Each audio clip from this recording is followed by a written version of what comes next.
Glória a Deus. Glória a Deus. Estão me ouvindo aí? Diga amém. Glória a Deus. Eu quero transmitir esse abraço da nossa presidência do ministério, do nosso bispo patriarca, da nossa bispa matriarca e de todo o corpo, todos os corpos ministeriais da Igreja do Caminho das Árvores, do Ministério Batista Internacional do Caminho das Árvores, e dizer o quanto você é especial para o Senhor e para nós. Você crê nisso? Sabia que você é especial para Deus, especial para nós? Obrigado, pastor Tony, Ministério de Louvor, podem retornar. E agora que você está com a sua Bíblia na mão, você pode abri-la comigo no Evangelho do Senhor Jesus, segundo a narrativa do evangelista Mateus, no capítulo de número 7, versículo de número 15. Mateus 7, a partir do versículo 15. Na medida que você for encontrando, você pode dar um glória a Deus, porque dar glória é bom e não paga, viu, irmão? Glória a Deus, glória a Deus. Assim diz o Senhor. Cuidado com os falsos profetas. Eles vêm a vocês vestidos de peles de ovelhas, mas por dentro são lobos famintos. Vocês os reconhecerão pelo fruto. Pode alguém colher uvas de espinheiros ou figos de plantas espinhosas? Semelhantemente, toda árvore saudável produz bom fruto. Diga comigo, toda árvore saudável produz bom fruto.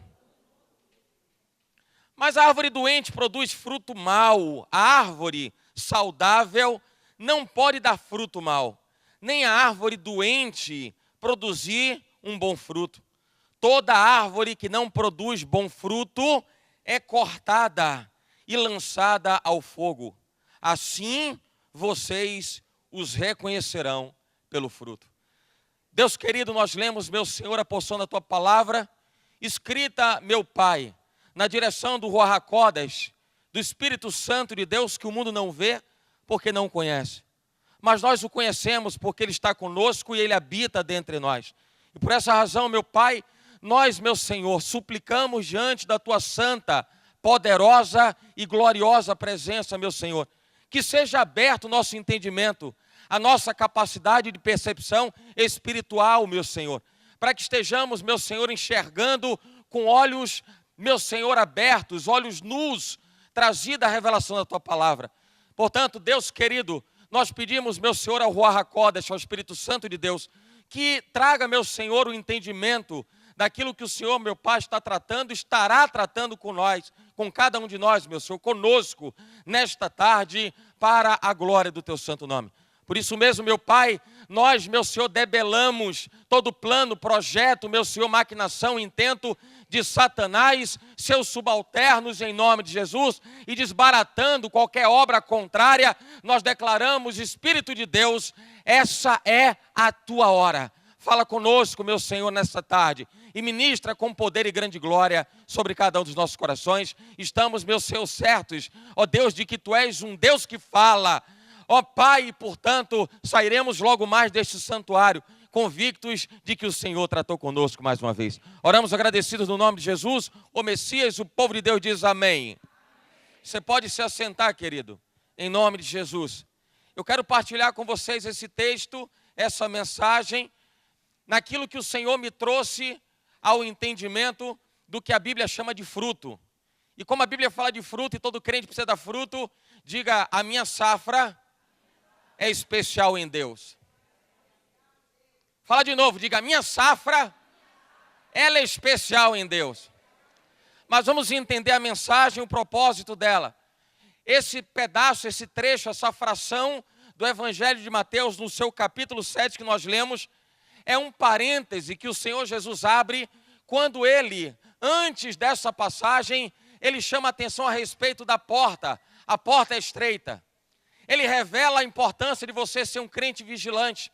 Depois de todo o transcorrer desses versículos, desse texto, já no versículo seguinte, que é o versículo de número 21, ele diz, nem todo aquele que me diz, Senhor, Senhor, entrará no reino dos céus.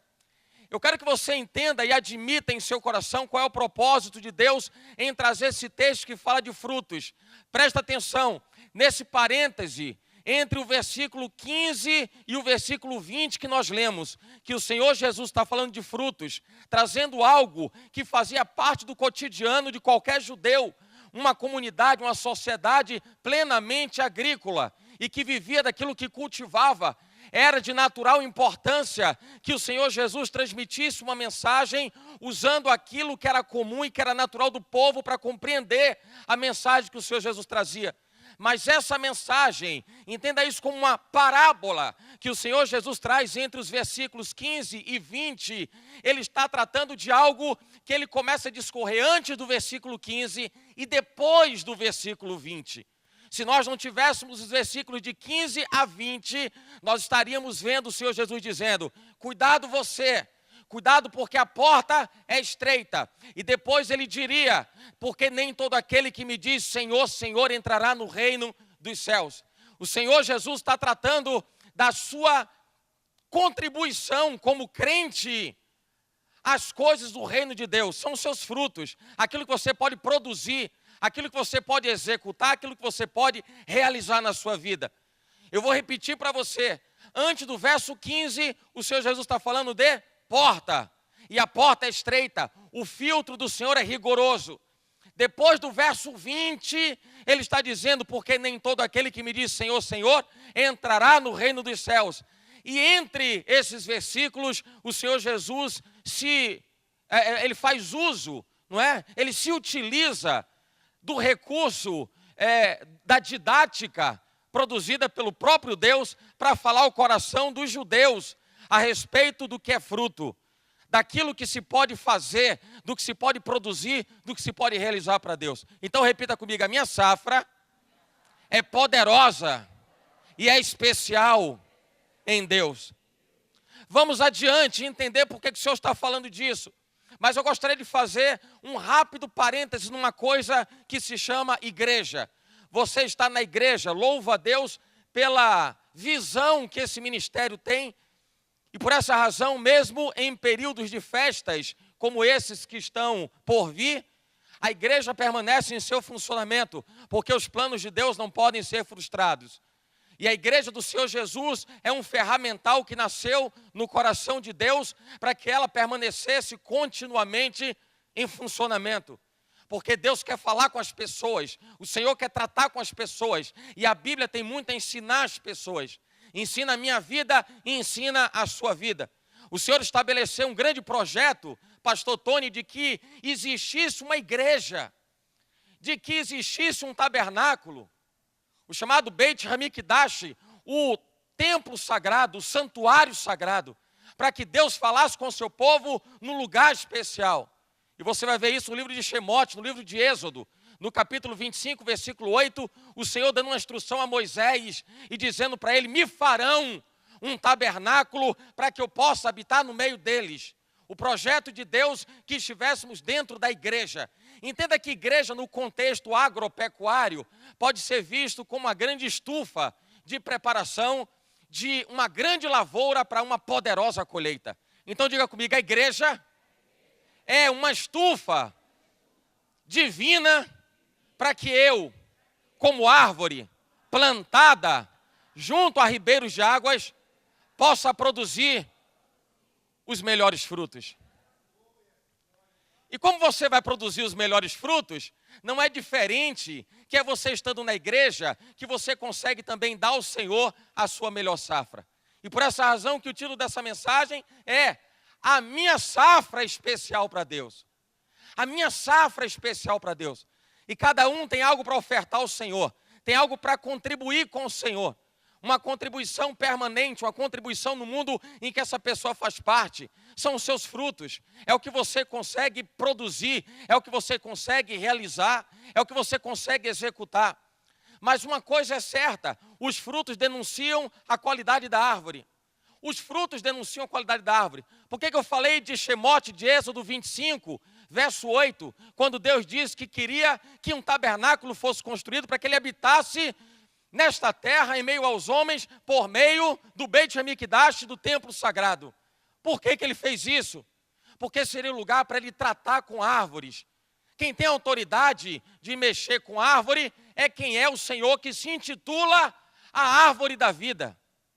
Quem tem autoridade para tratar comigo e com você, que somos árvores plantadas junto a ribeiros de águas, é Ele que é a árvore da vida. E Ele nos traz para dentro da sua estufa. Talvez você nunca tenha parado para observar que uma estufa, do ponto de vista agropecuário, quando ela entra em operação, ela tem propósitos. Você sabe que o grande propósito é que se estabeleça um controle. Para tudo na vida você vai precisar de controle. Até Deus precisa do controle, para que ninguém se desvie, como diz a palavra, nem para a direita e nem para a esquerda. Quem é que exerce controle sobre a igreja, corpo de Cristo? A palavra de Deus. Quando ela diz não se desvie para a esquerda nem para a direita, ela está dizendo olha para o foco, olha para o alvo. Ele é o seu parâmetro, ele é a sua referência. E essa é a maneira como Deus estabelece o controle para que a qualidade dos frutos produzidos pelo corpo de Cristo na terra sejam os melhores e nós tenhamos uma poderosa safra. O apóstolo Paulo, na lucidez do Espírito Santo, nele fluindo no capítulo 3, versículo 9, lá de 1 Coríntios, ele fala, vós sois cooperadores de Deus, você é a lavoura de Deus. E como você é a lavoura de Deus, Ele cuida para que você esteja dentro da estufa, onde Ele pode exercer o controle sobre a sua vida. O controle estabelecido pela palavra. Diga comigo, o controle estabelecido pela palavra de Deus. Dentro de uma estufa, numa grande cultura, nos campos, pelo mundo afora, você vai ver como aquilo é importante para garantir uma boa temperatura para aqueles vegetais que estão sendo cuidados. Você vai ver como o controle da umidade é feito de maneira tão rigorosa. Você vai ver como há um controle para que a incidência de luz solar não venha destruir aquela lavoura. E você vai vendo o tratar de Deus com a igreja como sendo a grande lavoura do Senhor em todas as coisas. Ele lhe dá a temperatura da maneira correta, porque se você for um crente frio, Ele te aquece na condição de você atingir um patamar padrão, para ser um padrão de dignidade ao nome do Senhor Jesus.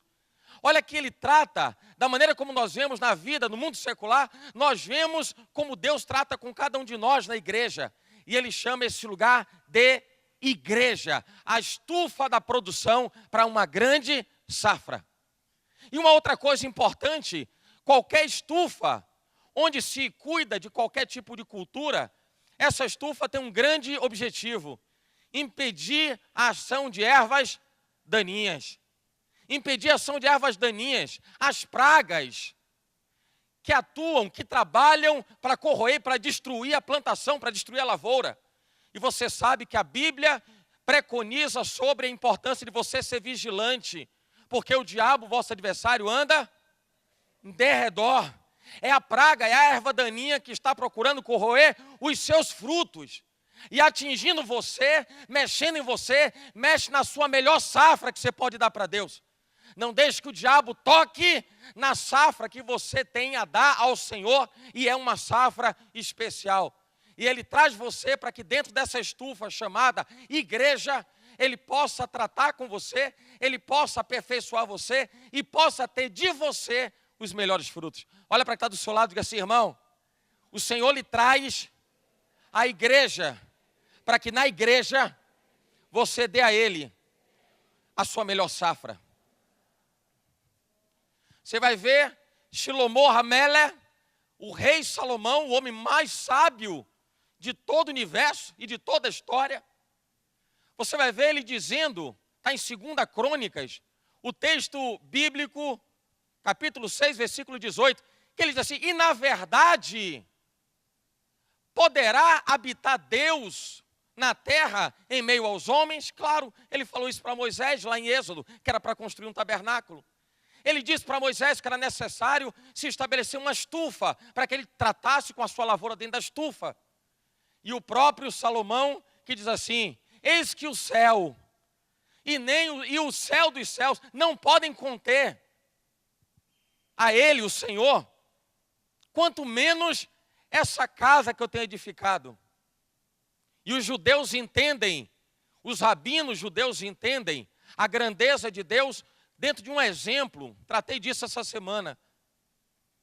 Um exemplo. Imagine você uma caverna bem próxima de uma porção de água, bem perto da costa marítima.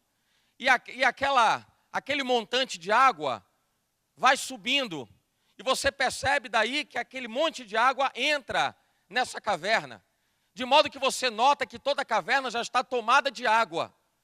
Totalmente tomada de água. Você não consegue enxergar que pelo fato de uma quantidade de água ter entrado na caverna, o mar ficou pequeno. Você tem essa noção? O mar ficou menor porque entrou numa caverna, independente do tamanho. Entrou uma quantidade de água dentro, entrou na caverna, e você percebe que o mar ficou menor, ficou menos imponente. Será que você tem noção disso? Será que você consegue enxergar que o mar ficou menor, menos volume, um menor volume, porque parte daquela água entrou naquela caverna? Claro que não. E você sabe disso porque se você olhar de qualquer parte do litoral da nossa cidade, quem sabe ao longe, você encontrar um pontinho e tomar conhecimento de que se trata de um petroleiro, que é imenso, é uma embarcação imensa, gigantesca, e você podendo chegar perto desse petroleiro, você vai ver o quanto de oceano existe dele para diante. É para você ter uma noção do tamanho do Deus que você serve.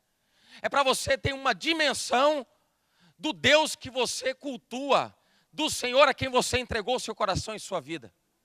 Mas Ele vai requerer de você, irmão, porque isso faz parte de qualquer aliança. Qualquer aliança, ela é munida de regras. E são obrigações. Muito crente está querendo direito. O direito de ter promessa sobre a vida dele realizada, direito de ser abençoado, o direito de todo mundo ver a glória de Deus na vida dele, tudo isso é promessa de Deus. Mas não se pode cumprir promessa quando não também se cumprem obrigações. Todo crente, para ter direito a alguma coisa, tem que entender que ele também tem obrigações. Então diga comigo, eu tenho, diante de Deus, uma grande obrigação. A obrigação de cumprir a palavra do meu Senhor. João 14, versículo 21 e 23, a Bíblia fala a respeito de você expressar o seu amor para Deus. Aquele que me ama, esse guarda a minha palavra, e eu o amarei. E eu e o meu Pai viremos até a Ele e faremos nele morada. Você quer que Deus faça morada, o Espírito Santo de Deus faça morada em sua vida? Seja uma morada convidativa ao Espírito Santo. Seja uma morada adequada para receber esse morador, porque tem crente que trata o Espírito Santo como um hóspede. Chega, depois manda embora. Mas diga assim, neste tabernáculo, bata no peito, diga, neste tabernáculo, nesta casa, o Espírito Santo não é hóspede, é morador. Ele é o dono da casa. E como ele é o dono da casa, da sua casa, dessa casa, ele vai requerer que você dê a ele frutos. Frutos. Era o que acontecia com Jesus, você vai ver nos evangelhos, quando os fariseus, os doutores da lei, e os Kohanim, os sacerdotes judeus, começavam a inquirir Jesus para saber de onde era a natureza espiritual de Jesus, porque achavam que Jesus era um picareta. E questionavam a Jesus, perguntavam a Jesus, querendo rastrear a identidade espiritual dele. Você se lembra que Jesus, ele foi confrontado quando ele chega no templo em Jerusalém. Quando ele entra em Jerusalém, é ovacionado pelas pessoas que estão dizendo, Hosana, Hosana, salva-nos, salva-nos. E ele chega no templo, quando ele chega no templo, no pátio do templo, irmão, no pátio do templo, ele encontra aquela feira livre, aquela feira aberta, e ele está indignado com aquilo. E ele desmancha aquele cenário terrível, porque as pessoas não estavam mais entendendo qual era a importância daquele lugar, o tabernáculo, o lugar santo. A igreja é o lugar santo. Você sabe qual é o valor de pisar aqui? Bate assim o pé, vai. Você sabe a importância de pisar aqui? Se você não encontrar palavras para responder, não tem problema. você vai encontrar razões para poder dizer depois: eu pisei na igreja do meu Senhor.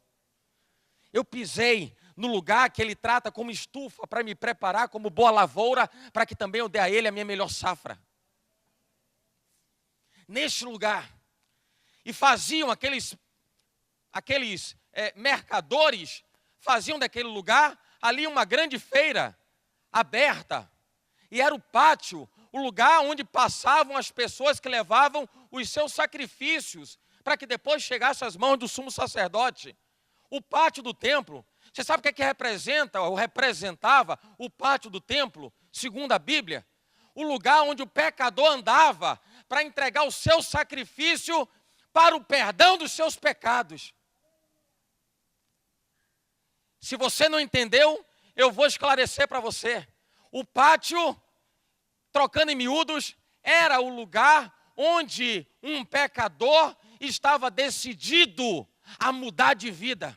E a Bíblia diz que há alegria, a festa nos céus, quando um pecador se arrepende. O lugar especial do templo, onde as pessoas tinham a oportunidade de dizer: eu trago meu sacrifício porque é a minha decisão, eu estou inconformado em ser o que eu sou. A minha safra tem sido uma safra horrorosa, pior do que a de Caim lá no Éden. Mas agora eu decido, através desse sacrifício apresentado ao meu Senhor, agora eu estou querendo viver uma nova vida e desejando dar a Ele a minha melhor safra. Naquele lugar onde as pessoas estavam tratando como se fosse uma feira a céu aberto. Sabe por quê? Porque o Senhor Jesus, Ele não perdeu o propósito, a linha, o princípio de que ali era a casa, o templo, o lugar especial do Senhor. É o lugar onde você dá fruto. É o lugar onde você é trabalhado, é tratado para que dê os seus melhores frutos. É para que a sua safra seja extraordinária. Ouça o Senhor. Ouça o que diz o Senhor. Ele fala sobre isso lá no Evangelho de Marcos, capítulo 12. Ele diz: Shema Israel, Adonai Eloheinu, Adonai Errad. Ele diz: ouve, ó Israel, o Senhor, nosso Deus. O Senhor é único, o Senhor é um. Ouça a palavra dEle, viva a palavra dEle, cumpra a palavra dEle. Crente que não está dando a melhor safra, está vivendo uma vida intermediária com Deus e está querendo resultados, está querendo colheita, mas não está entendendo o que é semeadura. Olha para o irmão que está do seu lado e diga para ele: Deus espera que você dê a Ele a sua melhor safra. E para qualquer coisa que você empreenda na vida, 3 coisas são muito importantes: o que fazer, como, de que maneira, quais as estratégias para você fazer e quais as precauções para você tomar. Já parou para observar que para tudo você vai ter que parar para fazer essa análise? O que é que eu vou fazer? O que é que eu quero? O que é que isso representa? Para que isso é importante? Primeiro, o que fazer? Segundo, como fazer, de que maneira, por quê, quais são as estratégias, quais são as técnicas, quais são os meios. E terceiro, quais são as precauções que eu preciso tomar, para que eu não erre, para que eu não incorra no erro de outras pessoas, para que eu possa ter o melhor resultado sendo dado ao meu Senhor. Essas 3 coisas são muito importantes. E a primeira delas que eu falei diz respeito ao o que fazer. Olha para a sua safra e perceba o que é a sua safra hoje para Deus. Quais são os seus frutos dados a Ele? Quais são? O que é? O que é que você tem de fruto sendo dado ao Senhor? O que é que compõe a sua safra? O que é que você está apresentando a Ele?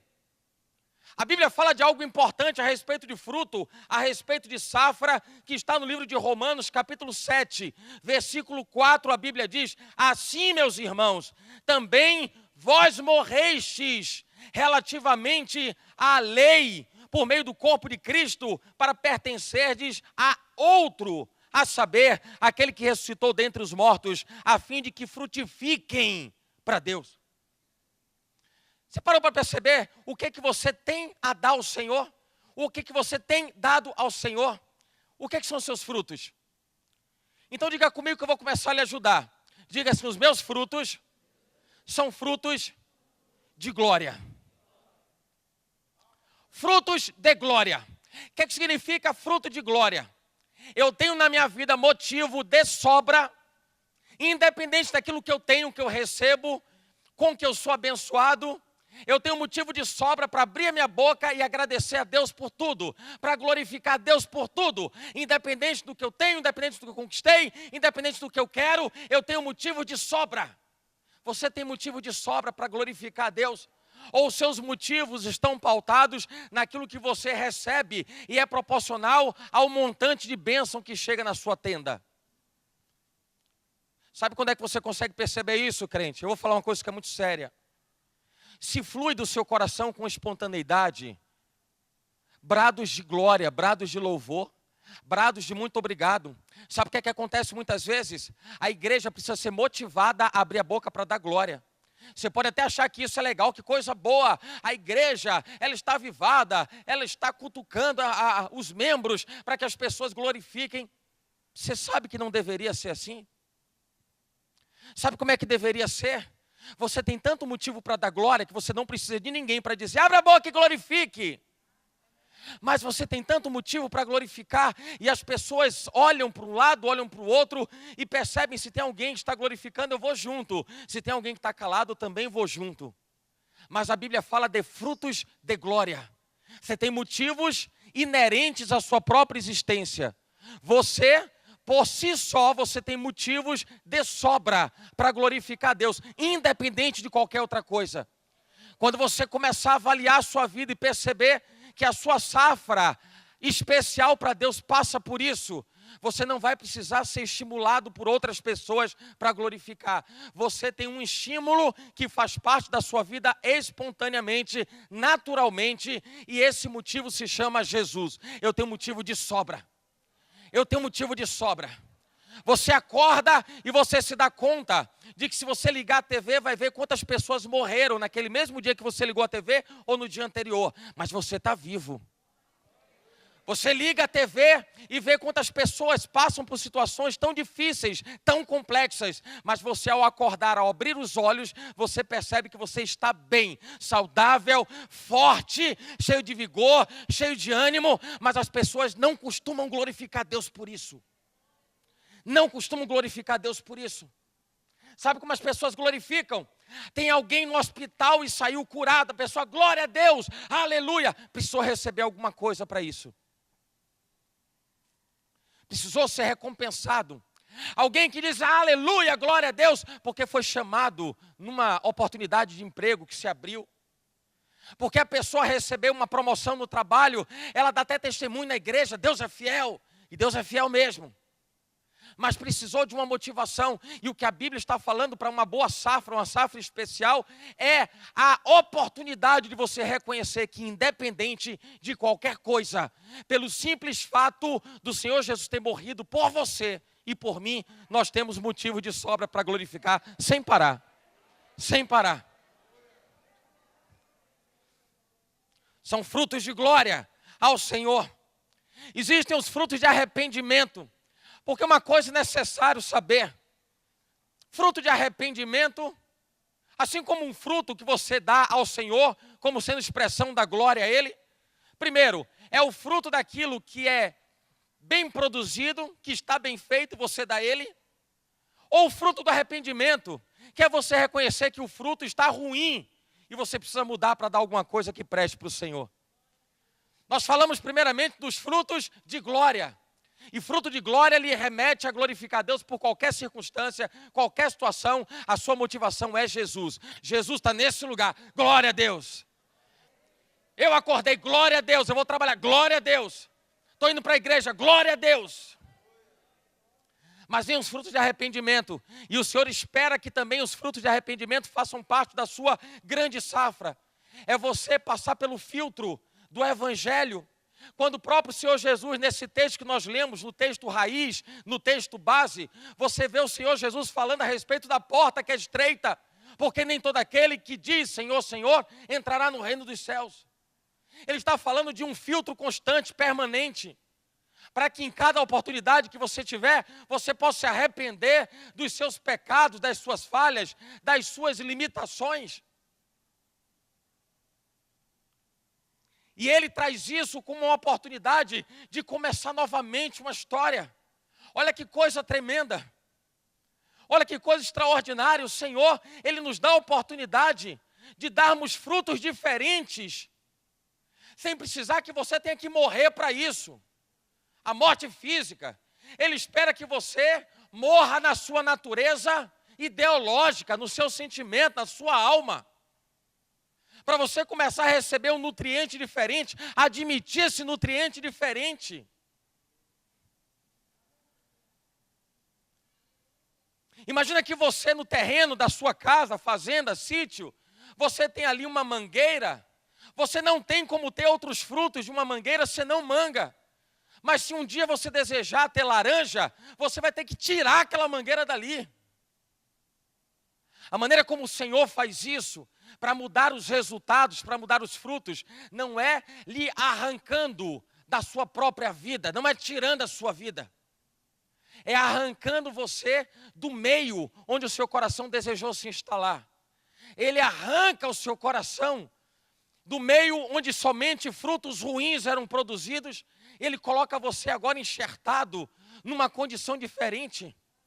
Sabe por que você está na igreja, irmão? A estufa dele, para que ele possa ter a melhor produção, a melhor safra. Por isso, nesse período de festa, se você estiver em casa ligando a televisão, você estará abrindo a sua casa para as maldições da festa profana e mundana que estão aí fora. E não ache que isso é bobagem, é besteira, não.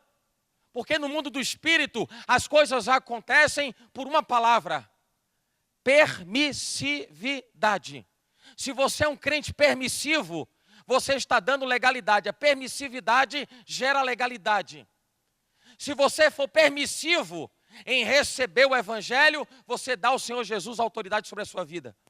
Mas se você for permissivo, se você permitir que um conteúdo que faz apologia ao adultério, à prostituição, ao consumo de entorpecentes, à bebedice, à glutonaria, à exposição do próprio corpo, se você for acessível a esse tipo de conteúdo, você também estará dando legalidade e autoridade para que o governo de Satanás entre na sua casa e na sua vida. Daí a importância de você estar na igreja, de você cultuar a oportunidade de estar na igreja, de você cultivar, melhor dizendo, a oportunidade de estar na igreja, de você alimentar o privilégio de estar na igreja. Porque é na igreja, nesse lugar, a estufa que o Senhor criou para cuidar da sua lavoura. Aquele lhe dá água na medida que você precisa, regula a temperatura do crente que é cheio do Espírito Santo. Ele dá o nutriente que vai fazer de você um crente mais forte, uma plantação mais forte. E o melhor de tudo é que você vai produzir a melhor safra para Deus. O diabo não vai poder lhe tocar, porque você está dentro da estufa, aquela erva daninha apresentada por Satanás e seus comandados não vão atingir você, porque você está preservado, você está guardado. Mas a Bíblia fala de frutos de arrependimento, Mateus capítulo 3, versículo 8. Produzir, pois, frutos dignos de arrependimento. Se você não for suficientemente sincero, crente sincero consigo mesmo, para identificar onde é que estão seus erros. Nós estamos sempre abertos a falar de virtudes. Crente cheio do Espírito Santo, quem não gosta de ouvir isso? Irmão, aquele crente ali é uma bênção. Irmão, já viu aquele irmão orando, o céu desce. Mas as pessoas estão pouco interessadas em estar identificando as suas próprias limitações. Eu errei.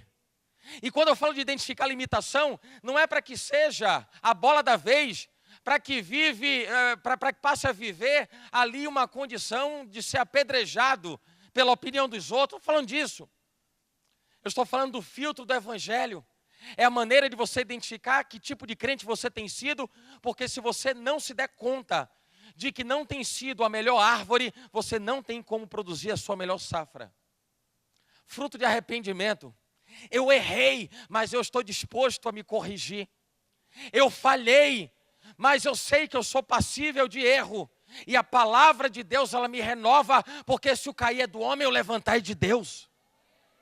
Eu sei que se eu errar, muito maior é a recompensa, porque eu tenho a oportunidade de me arrepender, porque eu sei que o Senhor, Ele me sustenta com a destra da sua justiça. E quando você começa a admitir isso, sua safra começa a mudar, e você começa a dar algo melhor para Deus, você começa a entregar algo melhor para Deus. Isso faz parte do o quê? O que você tem dado a Ele? Quais são os seus frutos? Qual é a sua safra? Mas se você meramente quiser dar a Ele frutos, sem identificar ao menos como fazer isso,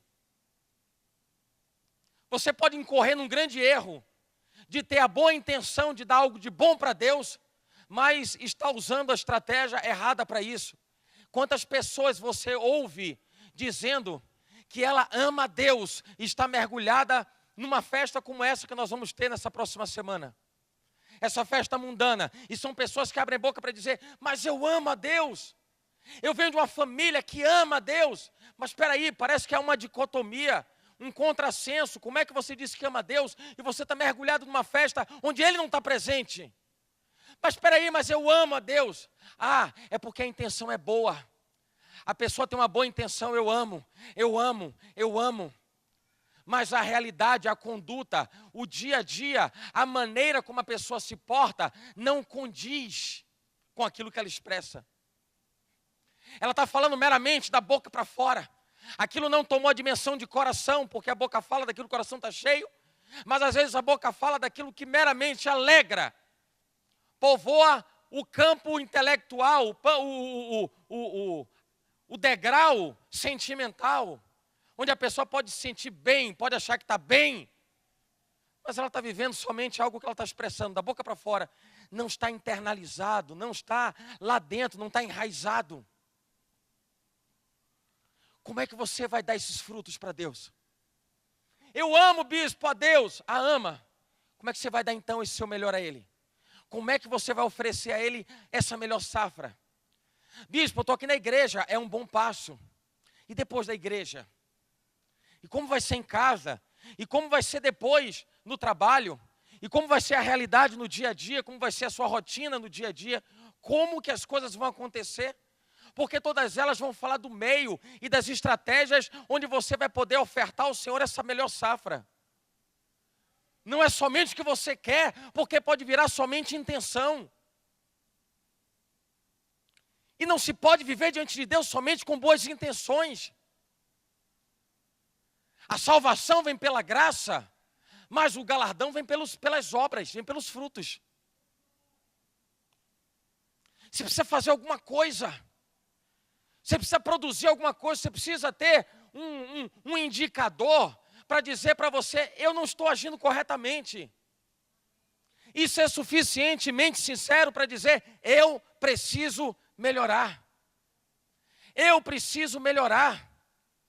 Não dá para viver num patamar, praticamente patamar de Andor, onde tantas figuras consideradas como santos são veneradas. Você não pode admitir isso para a sua vida. Saia desse Andor.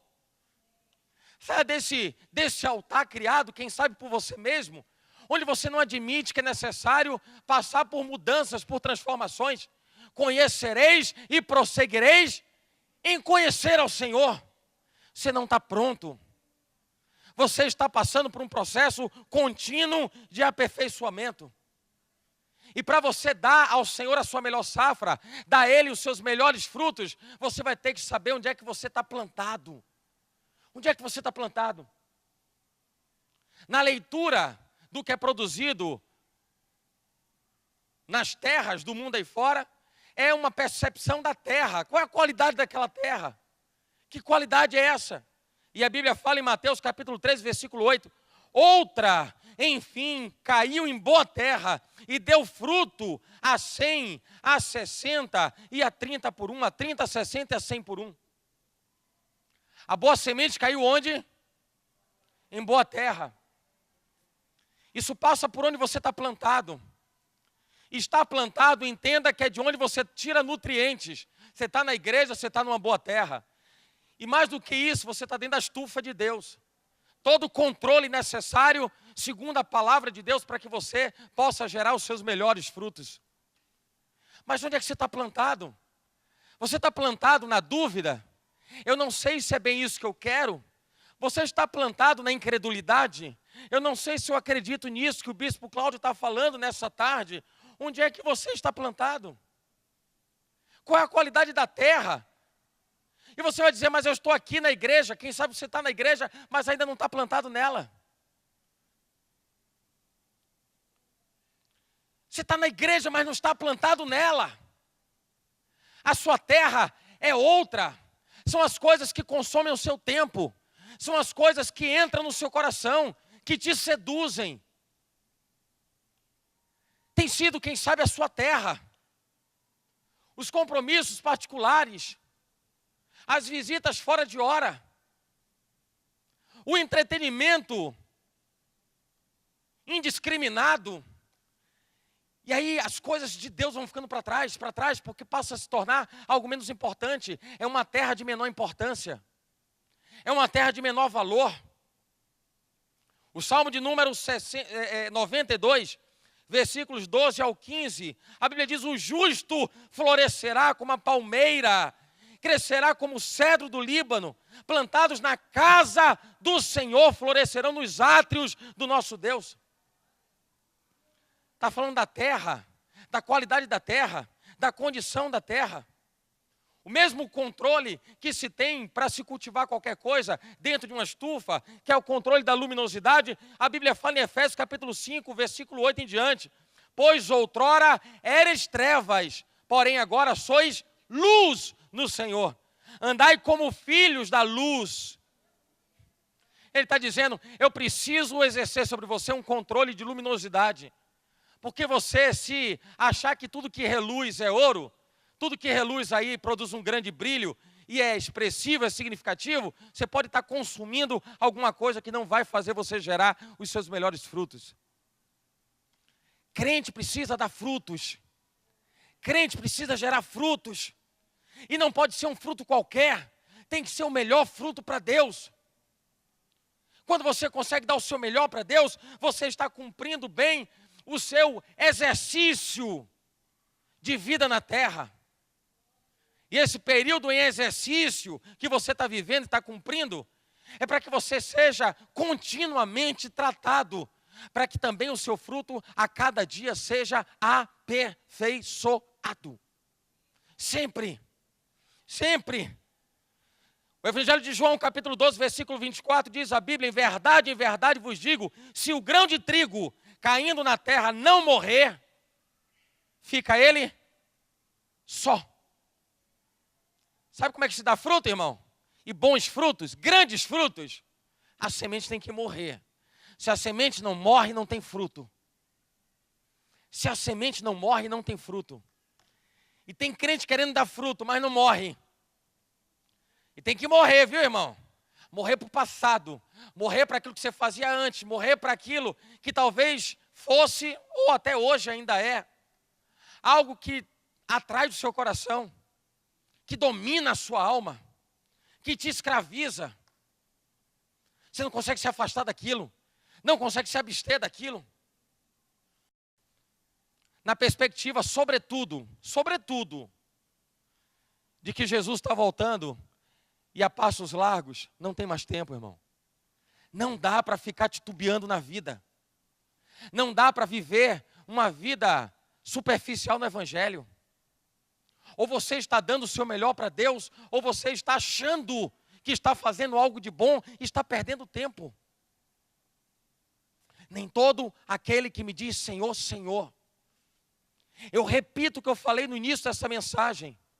O Senhor Jesus, antes de falar de frutos, ele, nesse parêntese, ele está abordando algo com uma temática extremamente profunda e importante.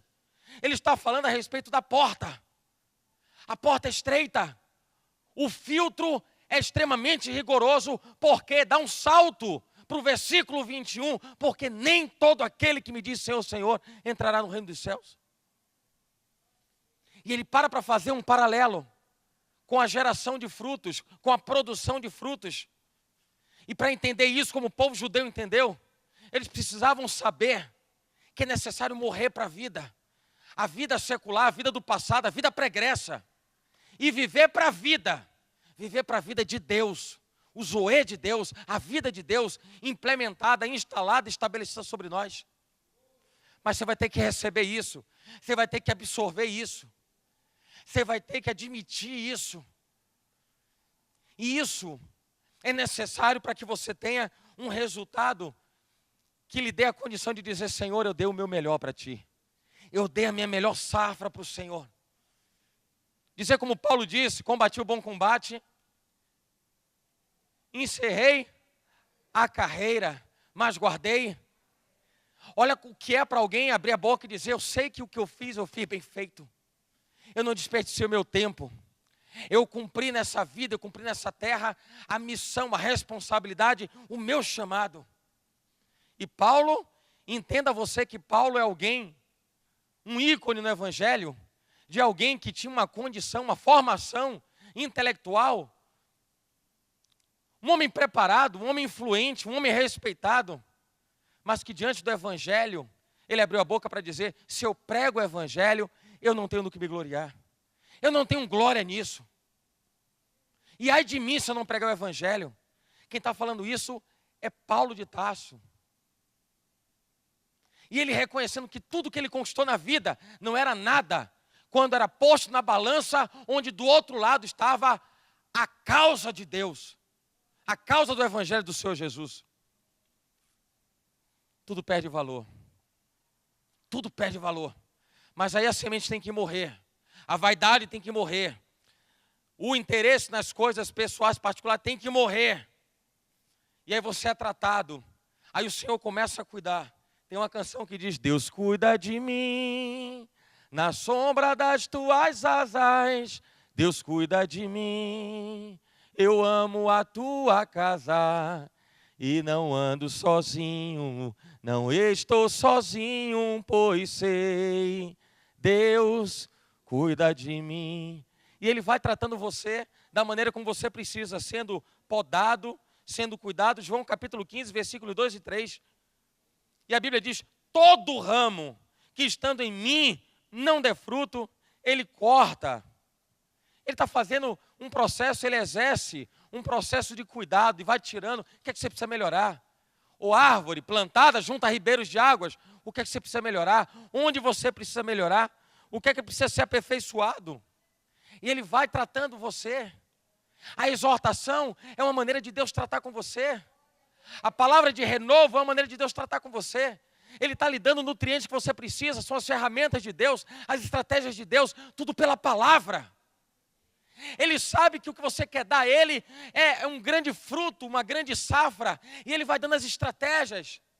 Olha aí, eu vou cuidar de você, eu vou lhe dar um bom nutriente, você tem tudo disponível, tudo absolutamente disponibilizado para você fazer o uso e você conseguir gerar essa grande safra, produzir essa grande safra.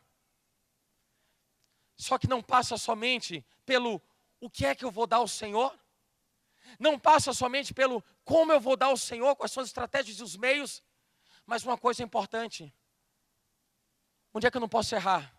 O que é que eu não posso, onde que eu não posso falhar? O que é que eu não posso fazer?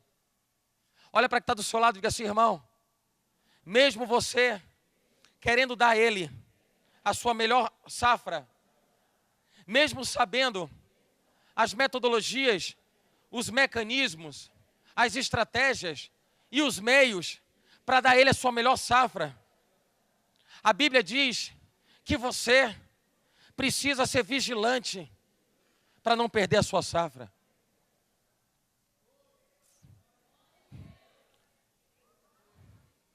Isaías capítulo 5, verso 2, diz a Bíblia, olha o que diz a palavra, no capítulo 5 de Isaías, capítulo 5, versículo 2, diz a palavra do Senhor: sachou-a, limpou-a das pedras, a plantou de vides escolhidas, edificou no meio dele uma torre e também abriu um lagar.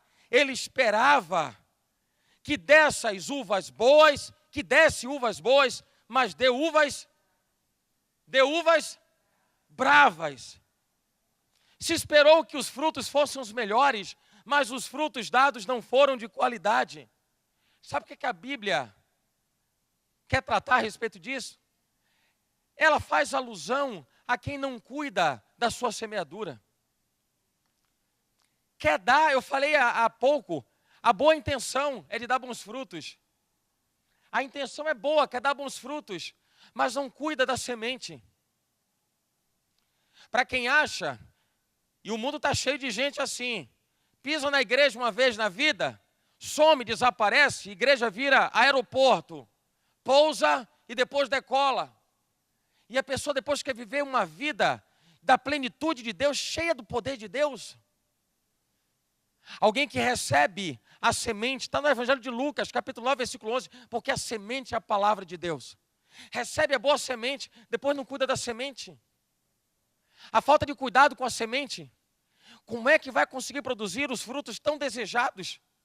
Como é que vai conseguir alcançar resultados tão almejados? Isso pode fazer com que a pessoa viva somente do falar, da intenção. E eu repito, a intenção pode ser boa, mas do que vale uma boa intenção se ela não é sequenciada por algo que diga, aconteceu. Foi somente uma intenção. Do que vale você, a Bíblia fala sobre isso, a fé sem as obras é morta. Do que vale você dizer para alguém, olha, eu te amo, e você não faz nada que represente, que mostre que você ama essa pessoa.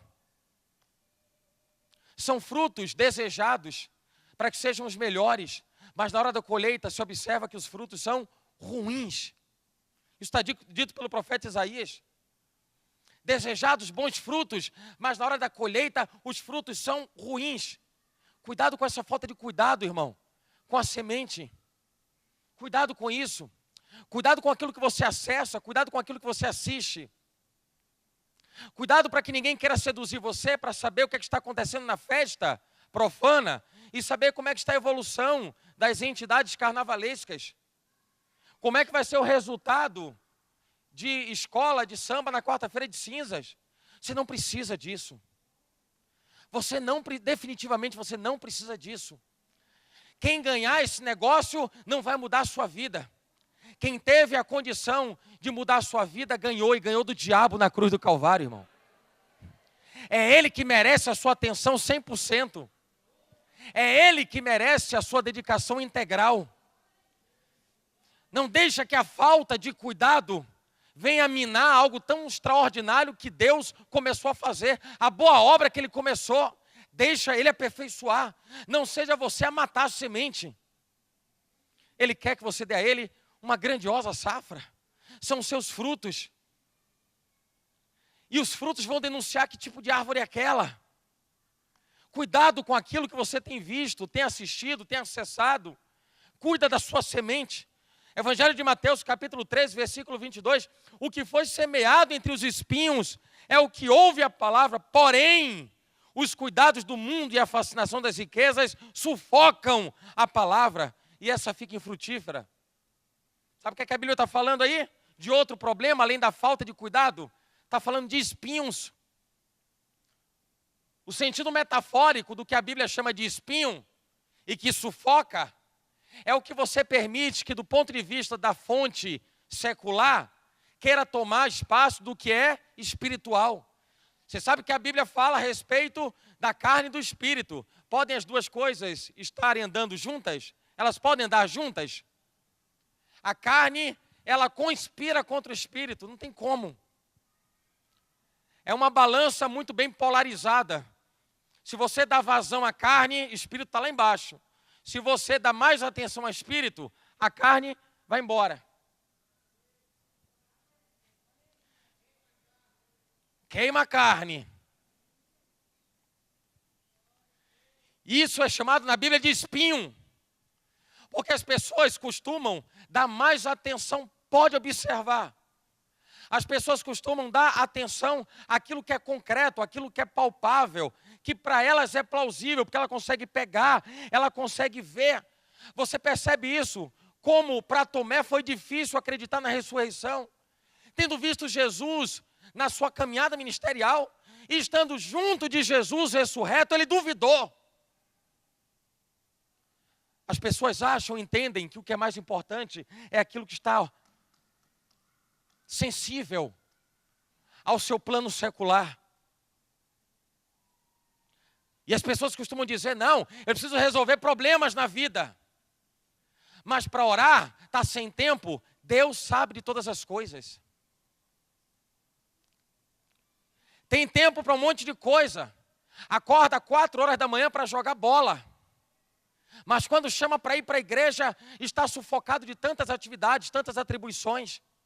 Mas um dia, se Deus quiser, estarei na igreja. Sabe o que é isso? É deixar em segundo plano o que deveria ser mais importante. Isso na Bíblia é tratado como espinho. Se qualquer coisa nessa vida tira o seu espaço de comunhão com Deus, isso virou espinho. Se qualquer coisa na sua vida está tomando espaço, eu estou falando qualquer coisa. A Bíblia diz pela boca do Senhor Jesus, aquele que não deixa pai, mãe, filho, filha, irmão, irmão, cachorro, gato, papagaio, por amor de mim, não é digno de mim. Não dá. Outras coisas tomam espaço e torna-se muito mais competitivo, uma competição desigual. Porque os valores que estão internalizados naquele coração dizem que o que é mais importante é secular. Está mergulhado em meio a espinhos.